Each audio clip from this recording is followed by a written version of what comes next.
Hello, I am TARIK TOROS. Welcome to what's happening in Turkey. Assassination in Istanbul. Panic in Palace.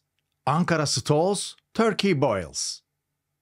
This week, Turkey was shaken by the fallout from a political assassination right in the heart of Istanbul. At the same time, the country witnessed another wave of high-profile detentions. This time, famous singers and television actors were taken in for so-called drug tests. In a country where tens of thousands have been prosecuted for insulting the president, a new president was set. For the first time ever, a former ruling party MP has been jailed over a social media post on X, formerly known as Twitter. As tensions rise at home, Ankara continues to project itself as a regional mediator alongside Egypt and Qatar in efforts to broker a ceasefire in Gaza. Simultaneously, it is pressuring the Syrian government to push Kurdish forces in northern Syria to lay down their weapons and rejoin the Syrian state. Yet, despite this diplomatic activism abroad, Ankara shows no sign of advancing peace with its own Kurdish population, not until, it seems, it has secured its strategic standing in the Middle East. This growing perception of destruction and delay is now straining the relationship between Turkey's pro-Kurdish DEM party and its grassroots supporters. Let's dive in. A political assassination shakes the nation. Turkey began the week with a mysterious and deeply unsettling political assassination. On 6th of October, a lawyer known for his close ties to the ruling coalition partner, the Nationalist Movement Party, was gunned down in broad daylight amid Istanbul's heavy traffic. He was driving his own car when assailants opened fire using long-barreled weapons. The victim, Serdar Öktem, was no ordinary lawyer. He had been a central figure in another notorious case, the 2022 assassination of Sinan Ateş, the former head of the MHP's youth organization, the Grey Wolves, who was executed in Ankara by an organized criminal network. That killing had, at the time, pointed directly toward MHP headquarters. Öktem's name surfaced as a key link, allegedly the man connecting the hitman to the masterminds. After spending 21 months in prison, he was released last year, reportedly thanks to political protection. Now, on 6th of October, he himself was murdered in the same cold-blooded manner, this time in the heart of Istanbul. The hit was claimed by a gang said to have used teenage drug couriers as assassins. Yet the real forces behind the attack remain shrouded in secrecy. Apart from a few cryptic social media posts, both the ruling coalition and the pro-government press have maintained an eerie silence, as if nothing had happened. As with the earlier political murder, many now fear that this case too will quietly fade into obscurity, buried by vested interests. The drug test operation targeting 19 celebrities. Turkey woke up on 8th of October to another extraordinary scene.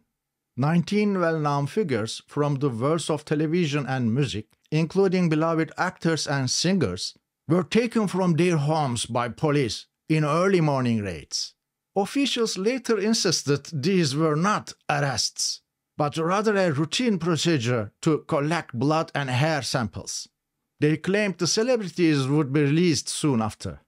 Drug use is indeed a criminal offense in Turkey. Yet the spectacle surrounding the operation, with cameras waiting outside and media outlets tipped off in advance, provoked outrage. Critics argue that the aim was not justice, but public humiliation.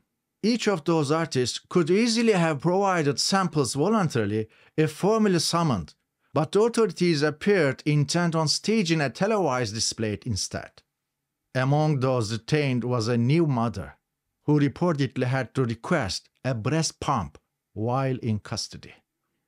Another was an actor from a pro-government TV series, notably the only name withheld by pro-government outlets.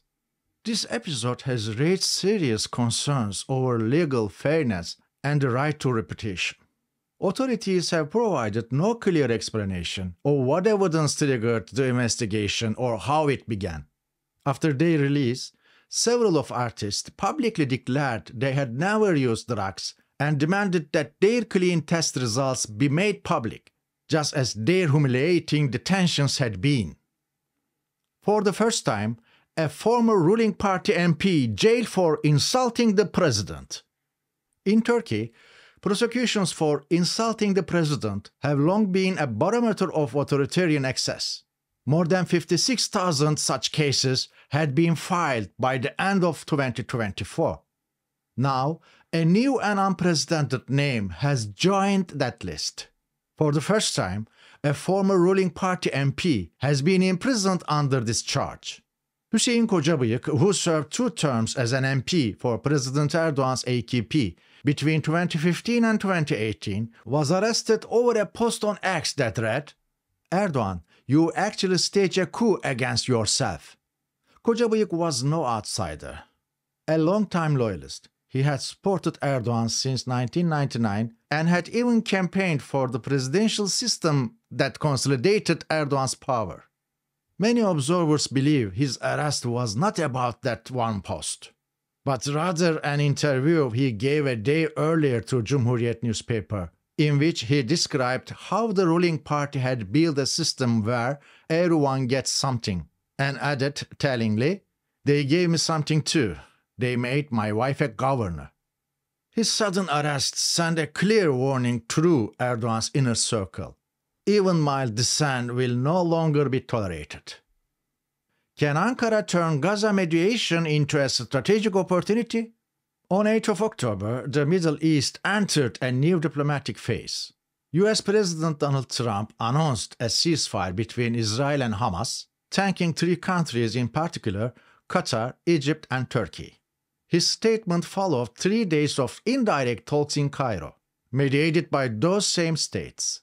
President Erdoğan welcomed the ceasefire, declaring that Turkey would continue the struggle until a fully independent and sovereign Palestinian state is established, with East Jerusalem as its capital.